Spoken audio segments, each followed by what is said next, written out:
Okay, so I'm gonna take the cap off and play with it. There's nothing in here, or is there? What is inside of the syringe? Well, I think that when I open it, there's gas inside of the syringe. Like, it's just the air from the room. What is inside of the syringe when you fill the syringe and then put the cap on? When I fill the syringe and put the cap on, there's air that was from inside the room that's now in here. What is inside the syringe when you close the syringe, then put the cap on? When I close the syringe, put the cap on,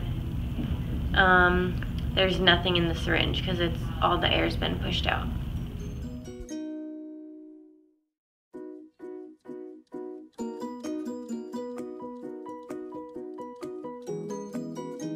What happens when the syringe is closed with the cap on and you try to open it? Okay, so it's all the way closed.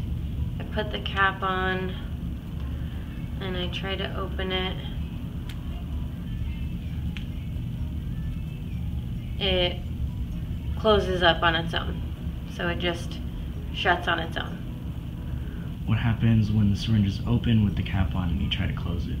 Okay, so I open the syringe all the way, then I put the cap on, and I try to close it. It's hard to push against, and the plunger pops back out on its own. So push against it, the plunger pops back out, over and over. So when the syringe is closed and the cap is on, when I try to pull it, it's shut. How come that's happening? Think about the particles that are outside and the particles that are inside. So is there anything inside of this syringe right now? Is there anything inside of the syringe when I pull it open? There's nothing inside the syringe because there was nothing inside the syringe to start. Now when I let go, it shuts. What was doing the pushing? What shut it? So there's nothing in the syringe. I let it go and it shuts. What pushed that down? There had to be a force to cause that to push down. So are there particles inside here? No. Are there particles around this? Yes. Okay, when the syringe is open with the cap on, in here we have air particles. So just the air from inside the room is in here. When I try to shut it, I push it, and the plunger pops back open. Now, is there anything in here? Yes. Is there anything around here? Yes. So there's air particles in here, there's air particles around the syringe.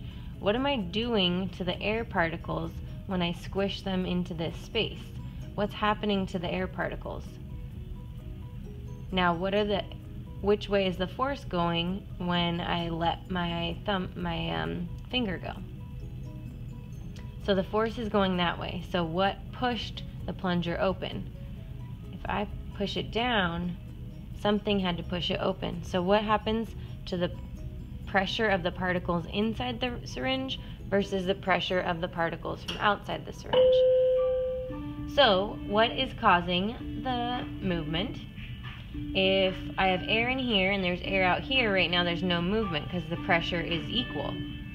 If I push this down, the pressure is now different inside here than outside. So if I let go, pressure always flows from what to what? Pressure always flows from high pressure. Right now this is high pressure to low pressure, which is outside the room, so it's going to go back that way. If I have no more particles in here and I close my cap and I try to open it, pressure is very low in here because I have no particles in here. Pressure is higher outside because I have particles outside. The particles are pushing that down.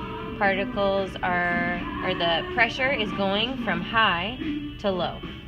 So add force arrows to your model and draw the model in your INB to explain what is happening with the closed syringe and the open syringe.